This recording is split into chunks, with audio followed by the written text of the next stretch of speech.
No episódio de hoje a gente fala sobre gestão de pessoas, sobre sucessão dentro de uma empresa familiar e a gente também bate muito forte no boca a boca do século 21. Fica ligado.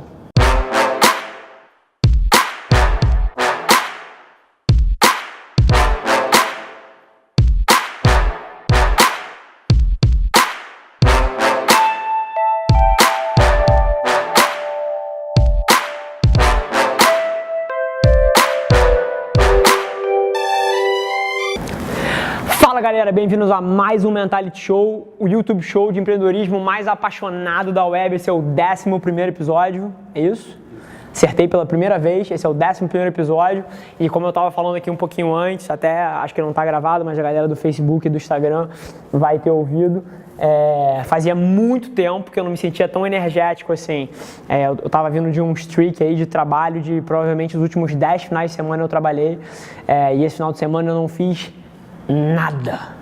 Eu não abri um e-mail, eu não abri uma planilha, eu não fiz um call, eu não fiz uma reunião, eu não fiz nenhum evento de networking. Zero.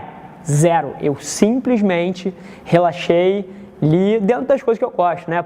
Pedalei, corri, li, fiquei igual um verme deitado na cama, coisas que eu raramente faço, mas que eu tava precisando. Semana passada eu tive um breakdown brabo de estresse, faz parte, mas eu precisava desse relaxamento. Esse final de semana eu não fiz nada, então tô super animado, super energético. Eu espero que o episódio de hoje seja bom, porque a minha energia tá muito boa. Então, sem mais delongas, vamos para a primeira pergunta. E a primeira pergunta do 11º episódio é do Fernando Loureiro. Rafa, queria que você falasse um pouco mais sobre sucessão dentro de uma empresa familiar. Qual seria a sua opinião sobre o tema? Bacana.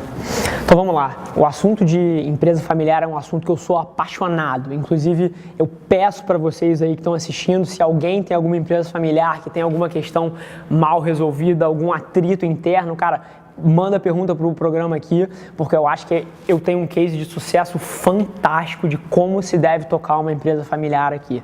Então esse é um dos assuntos que eu tenho mais paixão sobre falar e vindo de um lugar, porque as pessoas falam muito mal de empresa familiar. Falam primeiro da bagunça, da falta de resultado, falam dos atritos internos, das brigas de ego, e eu vivo uma realidade onde eu nunca vi nada disso. E isso tem vários porquês, e se você tem algum interesse em saber um pouco sobre isso, ou então tem alguma dúvida sobre empresa familiar, manda a pergunta, um dos temas que eu sou mais apaixonado. Mas aí, não fugindo muito do tema, é Fernando o nome dele? Fala, é o Fernando. Então, indo direto para a pergunta dele. Eu acho que sucessão familiar, como qualquer coisa, não tem uma regra de ouro. E eu bato muito nessa tecla, as pessoas querem uma fórmula de bolo, uma regra, uma conta de padeiro que dê certo para todos os ecossistemas. Isso não existe. Então, cada empresa, cada situação vai ser diferente. E aí tudo vai depender do seu objetivo. Para a gente falar a minha opinião sobre sucessão familiar vai depender do objetivo daquela família. Se o objetivo da família é resultado, é a perpetuação do negócio, é a expansão do negócio, sucessão familiar vai ter que ser muito bem pensada e inclusive cogitado que os sócios não sejam gestores. Porque várias das vezes as pessoas mais talentosas dentro daquele ecossistema ali não vai ser o filho do CEO, não vai ser o filho do acionista majoritário. E se o objetivo é andar para frente, isso tem que ser levado em consideração. Mas agora eu queria fazer umas aspas muito importantes aqui, porque cargo e título não significam poder dentro de uma corporação. Você pode ter uma porrada de diretor de porra nenhuma, só porque o cara é sócio, só porque o cara é irmão do sócio. E o que tem que ser analisado numa sucessão é com quem vai ficar o poder dentro da empresa, quem diz sim, quem diz não. Porque, mais uma vez, se você tem uma empresa familiar e você quer colocar o seu filho como CEO e ele é um merda e ele não tem talento nenhum e nunca teve interesse, você pode dar o cargo de CEO pro cara. Ele vai jogar golfe, ele vai, almoçar, ele vai fazer um FaceTime, ele vai para evento e ele vai ser esse cara. Agora, o cara que toca os negócios, se você quer que a sua empresa tenha um rumo próspero, tem que ser uma pessoa que mereça. E aí pode ser sócio, pode ser não sócio. A questão aqui é analisar a meritocracia, analisar quem merece tomar essas decisões, quem merece ter poder dentro daquela estrutura. Então, a minha opinião vai um pouco daí. Mas agora, não necessariamente o objetivo de um fundador ou de um sócio é que a empresa se perpetue da maneira mais próspera. Ele pode dar um brinquedo para o filho dele. E aí, Deus salve aqueles funcionários, Deus salve aquela estrutura. Mas tudo vai depender do objetivo. Se o objetivo for prosperidade, o projeto de sucessão tem que passar por um conceito meritocrático, de quem merece estar ali. E talento não é uma coisa tão óbvia. Então não é porque o irmão é o irmão mais velho, porque trabalha há mais tempo, que tem que pegar a presidência ou tem que pegar a liderança. Quem tem que pegar a liderança é quem traz mais resultado, quem tem mais talento para liderar aquele grupo. Agora, tudo vai depender do objetivo e tem que ser olhado caso a caso, e eu não tenho a audácia de querer dar um ponto final aqui sem saber o contexto que você está inserido. A segunda pergunta é da Bárbara Freitas. Rafa, meu marido dá aula de capoeira aqui em Boston. Começamos há 4 anos com 2 alunos e hoje temos 19, mas nunca fizemos um trabalho de divulgação sem ser o boca a boca. Como podemos começar? Legal. Eu acho que a gente tem vários elementos interessantes aí. Capoeira fora do Brasil já é um negócio um pouco inusitado, mas vamos lá. Se vocês cresceram de 2 alunos para 20 alunos e vocês mantêm essa base, é porque claramente o que vocês fazem é decente. Vocês não teriam 20 pessoas, por mais que isso possa parecer pequeno, se o trabalho de vocês não fosse muito bom. Então, analisando o business de vocês, tá, já sei. Você falou até de boca a boca e eu achei isso super interessante. Eu acho que o que você deve fazer é boca a boca. Só que você tem que sair do ambiente offline e ir para o ambiente online. A forma como eu acho que a maioria dos negócios, como o seu, uma academia, um professor de jiu-jitsu, um professor de dança, essas pessoas autônomas que prestam serviços através da própria pessoa, né? Um professor de inglês, um professor de capoeira, um professor de boxe, de muay thai. Eu atualmente sou obcecado pelo uso de influenciadores. E o fantástico dessa estratégia é que você não precisa de dinheiro, porque se o capital da operação é o seu trabalho, você colocar mais um aluno não te custa nada. Você já tem a estrutura. Então, a forma como eu atacaria isso é usando influenciadores. Então, eu pegaria o teu Instagram, abriria o Instagram na sua localidade agora, veria todos os dias, pelo menos 3 vezes por dia, os indivíduos que estão sendo featured ali, né? Os indivíduos que estão em foco ali naquela localidade, pesquisaria por local, colocaria o teu bairro, colocaria a tua vizinhança e veria quem são os influenciadores daquela área através dessa pesquisa no Instagram. E aí convidaria cada um deles para ir fazer capoeira com você de graça. De graça, eu não pediria para ele tirar uma foto, eu não pediria para ele postar no story, nada, de graça. Se você convidar 50 pessoas, 5 talvez passem lá. Talvez dessas 5, uma poste uma foto.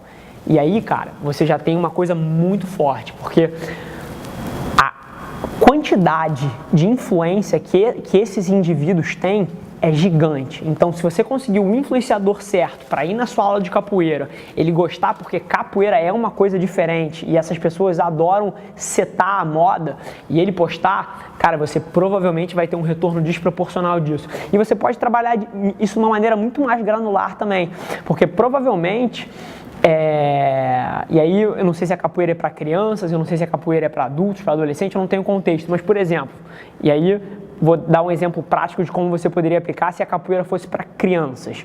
Você poderia, por exemplo, mandar uma mensagem para todas as mães que são influentes naquela área. Então, mais uma vez, pesquisa quem são as pessoas que estão sendo featured ali, vê quem tem filhos e convida, seu filho pode fazer aula de graça aqui na minha capoeira. E começa a ofertar coisa de graça para as pessoas. Isso vai fomentar o boca a boca, porque se o seu produto for bom, se a sua aula for boa, essa pessoa vai comentar. E aí é uma mãe que coloca o filho dela aqui, que vai para uma reunião de pais, o meu filho começou a fazer capoeira, é o máximo. Então, a forma de uma maneira geral, como eu falaria para você agir, é você reconhecer como as conversas são feitas hoje em dia. Se você conseguir a mãe certa, que tem 700 seguidores no Instagram e tem um filho popular a entrar na sua capoeira porque é de graça, cara, você pode ter certeza que esse filho vai postar, que essa mãe vai comentar com as amigas e isso vai trazer mais pessoas. Agora, isso não, se você quer crescer, isso não pode ser esporádico, isso tem que se tornar uma rotina da sua captação de cliente. E o melhor disso é que isso não vai te custar um centavo. Você simplesmente tem que dar a oportunidade desses indivíduos que têm influência nesses círculos de usarem o seu serviço, de explorarem o que você faz de graça, e aí, em troca disso, naturalmente isso vai fomentar um boca a boca em volta do ecossistema dessas pessoas. Eu sou obcecado pelo uso de influenciadores e micro-influenciadores para negócios locais. Então é você achar os indivíduos que conhecem bastante pessoa, que formam opinião, é aquela garota que é popular na escola, é aquele garoto que é bonito e pega a onda e é popular naquele ecossistema, e você dá um jeito desses caras carregarem o nome da sua marca de graça para você, e você tem uma moeda de troca, que é um serviço que você pode colocar à disposição dessas pessoas. Cara, influenciadores é uma coisa monstruosa. Eu acho que todos os negócios que estão bombando hoje em dia, você vê restaurantes como o Graviola, você vê a SoulCycle, você vê... não é SoulCycle que chama aqui no Brasil, eu esqueci, é Velocity. Todos esses lugares fazem uso desses formadores de opinião e estão explodindo. Se eu não me engano, o Graviola abriu 4 localidades em menos de 6 meses, botou a Pugliese para fazer. Não estou dizendo que você precisa de uma Pugliese, mas é você entender que o ramo digital é igual o boca a boca do offline, só que ele é 1000 vezes mais poderoso porque você pode fazer isso em escala. Enquanto se você tivesse só o boca a boca offline, uma mãe, ela pode falar com 5. Agora, se você fizer essa mãe postar uma foto do filho dela na sua capoeira, cara, 700 de pessoas acabaram de ver que você tem um lugar de capoeira. E aí tem toda a estratégia por trás. Você tem um site bonito, você tem um Instagram bonito. Então, todas essas peças jogam a favor. Mas eu sou obcecado de você fazer uso da influência que as pessoas têm nos círculos sociais dela. Cara, não precisa nem muito longe. Você sabe que eu tô fazendo um sorteio de um site fotográfico. Sim. Um amigo meu, ele participou de um programa da MTV e ele tem 50 mil seguidores. Hoje ele falou que ia postar, tipo, só dele comentar com os amigos dele, a publicação já tem mais de 150 comentários. Ele ainda não postou. Sim. Aí quando ele postar, tipo, vai vir um absurdo de gente. Tipo, hoje mesmo, eu acho que tem 170 comentários e eu mesmo não divulguei. Eu só falei, gente, eu vou fazer o sorteio. Sim. Próprios amigos vão divulgando, que o outro divulga. Então, tipo... É inacreditável. Eu acho que até os próprios influenciadores não têm noção do que eles têm na mão. E subutilizam isso. Inclusive por isso a gente está com a Velar Media aí, daqui a pouco a galera vai ouvir falar sobre isso e vai entender um pouco mais, mas eu acho que os próprios influenciadores não têm noção do poder que eles têm na mão.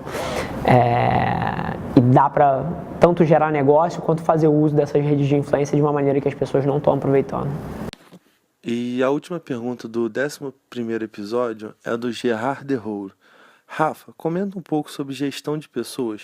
Queria que você falasse mais especificamente sobre o equilíbrio entre ser duro e compreensivo, sendo objetivo, tirando o melhor de cada um. RH é o meu tema favorito. Eu posso gostar de marketing, eu posso gostar de vendas, mas pessoas é um tema que eu sou obcecado.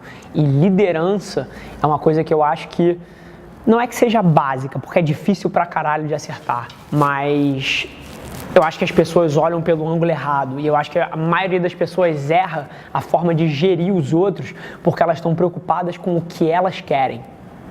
E não é assim que funciona. É tão simples quanto isso. O equilíbrio entre você ser duro e você ser compreensivo é muito fácil de você entender. A partir do momento que você entende quem é a pessoa que está do outro lado. A maioria das pessoas seta um padrão. É esse nível de resultado que eu quero, é esse nível de comprometimento que eu quero aqui nessa empresa. Só que as pessoas são diferentes. E na hora que você rotula como todo mundo tem que ser pelo seu processo, você não está deixando espaço para as individualidades, você não está deixando espaço para as pessoas serem bem-sucedidas, porque a sua verdade provavelmente não é a verdade dos outros. Então, o equilíbrio entre ser duro e ser compreensivo está no que você espera da outra pessoa e no que ela está disposta a dar. Todo mundo que trabalha comigo, eu tenho conversas absurdamente francas sobre o que aquelas pessoas querem. Eu não tenho a audácia de querer pensar que todo mundo quer ser massivamente bem-sucedido, que todo mundo quer ficar rico, que todo mundo quer trabalhar 12 horas por dia. É óbvio que não. É óbvio que não. Mas a maioria dos gestores setam um parâmetro de dureza e de cobrança com base no que eles querem para a empresa. Quando, na verdade, a melhor forma de você fazer isso pode ser um pouco contraintuitivo, é você entender o que outra pessoa quer. E aí você montar um processo no qual aquela pessoa vai ser bem-sucedida. E é claro que isso passa pela seleção que você faz para as pessoas que vêm para a sua empresa, mas mesmo dentro de uma equipe que tem objetivos parecidos e personalidades parecidas, você ainda vai ter aquele cara que quer trabalhar 16 horas por dia e aquele cara que quer trabalhar 10 horas por dia extremamente focado. Você vai ter aquele cara que quer trabalhar 12 horas por dia, você vai ter aquele monstro de produtividade que quer trabalhar 6 horas por dia, produzir mais que todo mundo, mas não quer conversar e quer sair da empresa o mais rápido possível. Então você vai ter vários tipos de pessoas diferentes. E o nível de cobrança e o nível de dureza em cada um tem que ser de acordo com o que você sabe que aquela pessoa quer doar de volta. Ponto. Mas aí, dureza eu digo no nível, eu sempre falo no nível de responsabilização, não é gritar com alguém. Não é você chamar a atenção na frente do escritório inteiro quando ela faz uma besteira. Dureza, para mim, é responsabilização. É você colocar nas costas da pessoa a responsabilidade pelo que você passou para ela. Então, é você deixar claro que o que você pedir tem que ser feito. Se não estiver dando certo, tem que ser comunicado e levantar uma bandeira vermelha antes do deadline. Então, tudo passa pelas expectativas que você seta e pelo que você entende que a pessoa quer doar, e você tem que ser realista nisso. Agora eu te digo uma coisa, a maioria das pessoas não está disposta a fazer essa engenharia reversa do que o outro quer. E é aí que os conflitos começam, porque você está cobrando uma pessoa e sendo duro com alguém que não quer te doar tanto quanto você gostaria que ele estivesse doando. Então você tem uma opção, ou você demite essa pessoa e contrata outra, ou você vai pro resto da vida ficar lidando com esse problema. Porque você tem que ser duro e tem que cobrar as pessoas na medida que elas podem entregar.